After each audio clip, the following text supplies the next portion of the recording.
ரொம்ப வருஷத்துக்கு முன்பதாக கப்பல் பிரயாணம் மாத்திரம் இருந்த டைமில் ஒருவர் கப்பலில் முதன்முறையாக பிரயாணம் பண்ணாராமா. கவனிங்க இந்த கதையை.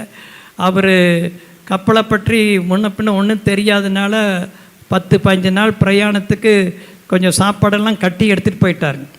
அவர் அதை சாப்பிட்டு சாப்பாடெல்லாம் தீர்ந்து போச்சு. அதுக்கப்புறம் சாப்பாடு இல்லாமல் பட்னியாகவே இருந்திருக்கார்.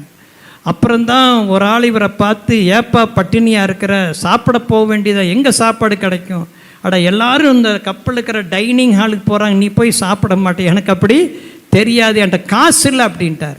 அப்போ தான் அவர் சொன்னார், நீ கப்பல் டிக்கெட் வாங்கின பொழுதே என்ன சேர்ந்துருக்குதுல்ல, சாப்பாட்டுக்கு நீ பணம் கட்டி இருக்கிற, இவ்வளோ முட்டாளாக இருக்கிறையே, நீ ஏன் இவ்வளோ நாளாக பட்டினியாக இருந்திருக்கிறையே, வீட்டிலேருந்து ஆகாரம் கொண்டு வந்திருக்க வேண்டிய, ஏன்னா அறிவில்லாததுனால அந்த பட்டினியாக இருந்திருக்கார்.